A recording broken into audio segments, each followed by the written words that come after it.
This is only introduction to those ayahs. And the time, as I see, is chasing us too fast. So let me just make a last point here of how we benefit from the silsila of Sheikh Rahmatullahi alayh and get those blessings of Allah subhanahu wa ta'ala that were showering on that great man. Sheikh al-Hadith Rahmatullahi alayh,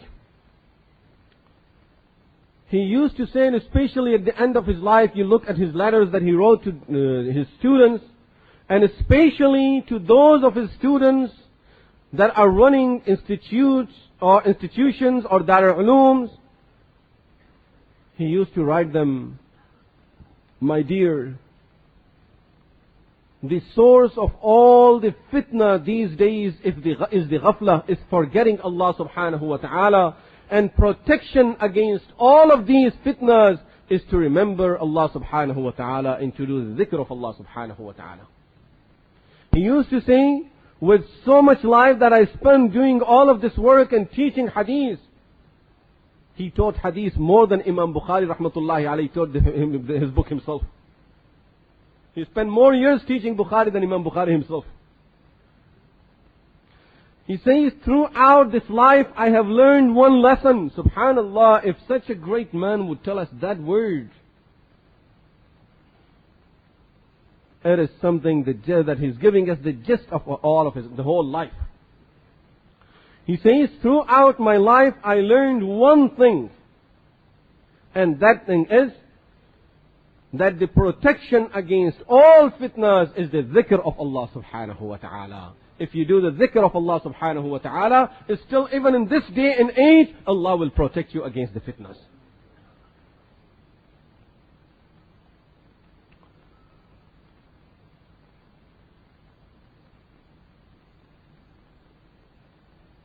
There is a hadith that is forcing me to say something about it. But here I'm talking about the dhikr. Let me go to the hadith and come back, which is also attached to this topic. He was explaining the ahadith, as he's talking about the ahadith being Shaykh al-Hadith. He says there is a hadith that says, Al-mar'u ma'a man ahabba. Every person on the day of judgment will be with those that he loves. This hadith, let me tell you a quick background of this hadith. Once a villager came to Medina Munawwarah. Sahaba Ridwanullahi alayhim ajma'een were very happy to see that villager, and they said to him, you know, we need to ask Rasulullah sallallahu alayhi wa a question, but we are afraid to ask that question. What is the question? I'll ask. Don't worry about it. Okay, please do us this favor, ask him this question. What is the question? The question is, ask him, Al-mar'u yuhibbul qawm, walamma yalhaq bihim. Sometime you love someone, but you cannot be in akhirah with that person because that person is so great and you are much below that person according to your deeds, so you can never make it with him in Jannah. But you love to be with that person. So he went and asked Rasulullah sallallahu alayhi wa sallam, Ya Rasulullah, I have a question. What's the question? He says, Al-mar'u yuhibbul qawm, walamma yalhaq bihim. Sometime you love a person, you cannot be with them in the akhirah. So what will be the situation and the position of that man, Ya Rasulullah? Rasulullah sallallahu alayhi wa sallam's reply was, Al-mar'u ma'a man ahabba. Every person will be with those whom he loves in this world. Sahaba Ridwanullahi alayhim ajma'een say, that was the happiest day of our life because we love Rasulullah sallallahu alayhi wa sallam the most. Explaining this hadith, Shaykh al-Hadith rahmatullahi alayhi said that when we do the work of deen, you will be able to do the work only in one way, in one field, because of our abilities we are very limited. Rasulullah sallallahu alayhi wa sallam did the work in all different fields of life. But for us, we are very limited, our abilities are limited, so we are able to do the work only in one or two fields maximum.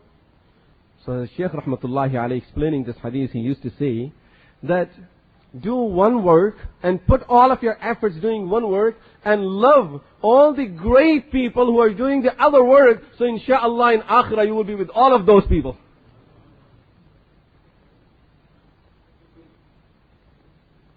They have done all of that great work and you tried your best in one field, but you could not do the other ones because you are busy in this one.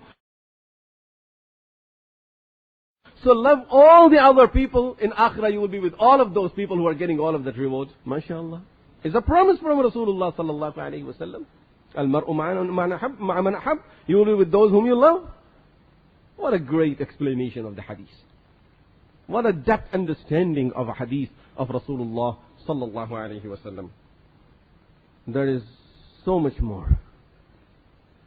But let me come back just to that ending point that hopefully we will remember, and this is why I put it towards the end. Whenever Shaykh al-Hadith rahmatullahi alayhi was invited anywhere, he used to have this restriction. I will come in this old age. You know, when he came to this part of the world, that was the last Ramadan of his life, in his 80s. A person who cannot sit for a few minutes just to do the salah, he's willing to take that trip of thousands of miles from Medina Munawwara all the way to here. From here he wants to go to Reunion. He wants to go to England. So many times during that journey, he got so sick that people lost hope in his life. He called Mufti Sahib rahmatullahi alayhi. Mufti Sahib, please tell me, what if I would die over here? Mufti Sahib says, don't worry about it. The one who sent you, he will bring you back too. You didn't come by yourself. You got the permission from there. He sent you over here, he will invite you back. Don't worry, you will get back there. He knows too, but he wants to hear that word because it reminds him of his loved one, Rasulullah sallallahu alayhi wa sallam. Sometimes you know something, but you talk to people about that person just because you like to hear more and more about this person. That was the situation. But whenever he travels, he says, I would travel. All the students are telling him, Sheikh, please, you cannot go. Your situation does not allow you to go. Your health situation is very critical. He says, no, I must go. Who knows, some people will remember Allah subhanahu wa ta'ala through this journey. And this is why he's putting that restriction. If you want me to come, promise me that you will establish majalis of zikr in your town, in your place. I will come over there. This is what we need to do.